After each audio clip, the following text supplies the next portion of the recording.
என் பெயர் ஆனந்த். வயசு 32. இது ஒரு உண்மை கதை. இது 5 வருஷத்துக்கு முன்னாடி நடந்த கதை. நான் திருப்பூர் மாவட்டத்துல வசிக்கிறேன். இங்க இருக்கிற தனியார் நிறுவனத்துல வேலை செய்யறேன். எங்க நிறுவனத்துல நிறைய பெண்கள் வேலை செய்யறாங்க. அதுல ஒரு பெண் தான் கலைச்செல்வி. அவளை சுருக்கமா கலைன்னு தான் கூப்பிடுவோம். அவளுக்கு வயசு 28. நல்ல சிவப்பா இருப்பா. ஆனா ஒல்லியா சுமாராதான் இருப்பா. அதனால அவ மேல எனக்கு பெருசா இன்ட்ரெஸ்ட் இல்ல. எனக்கு நல்ல க்ளோஸ் ஃப்ரெண்டு கலை. அவளுக்கு கல்யாணமாகி 2 குழந்தைங்க இருக்காங்க. அவளுக்கு ஒரு ஃப்ரெண்டு இருக்கா. அவ பேரு ஜோதிலட்சுமி. அவளும் கலையும் ரொம்ப க்ளோஸ் ஃப்ரெண்டு. ஜோதியும் எங்க கூட தான் வேலை செய்யறா. இப்படி நல்லா போயிட்டு இருந்த வாழ்க்கையில சில சம்பவங்கள் நடந்துச்சு.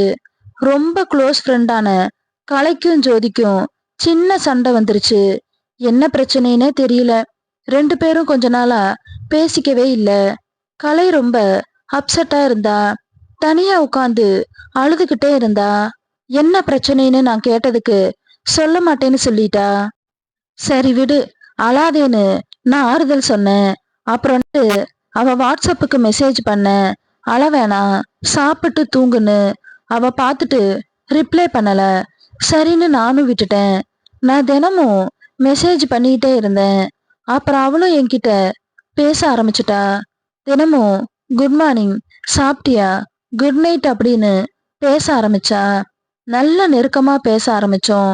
அப்புறம் நான் கேட்டேன், ஏன் ஜோதி கூட பேசுறது இல்லைன்னு, என்ன பிரச்சனைன்னு. அதுக்கு அவ, நான் சொல்லுவேன், நீ யார்கிட்டயும் சொல்லக்கூடாதுன்னு சொல்லிட்டா. அப்புறம் என்கிட்ட சொல்ல ஆரம்பிச்சா.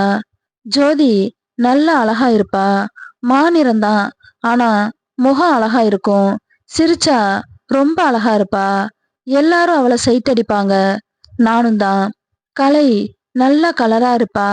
ஆனா முகம் ரொம்ப சுமாராதான் இருக்கும். அவளுக 2 பேரும் குடும்ப விஷயங்கள் எல்லாம் பேசிக்குவாங்க. கலை சொல்லியிருக்கா, என் புருஷன் தினமும் என்ன ஒரு நாள் கூட விட மாட்டேங்கிறான்னு. காலையில எந்திரிக்கவே முடியலடி அப்படின்னு. அதுக்கு ஜோதி, உன் புருஷன் உன்னையே அப்படிலாம் பண்றானா? அப்ப என்ன மாதிரி பொண்டாட்டி கிடைச்சா வேலைக்கே போகாம கூடயே இருப்பான் போல. உன்கிட்ட அப்படி என்ன இருக்குன்னு இப்படி அலையறான்னு அப்படின்னு கேட்டிருக்கா.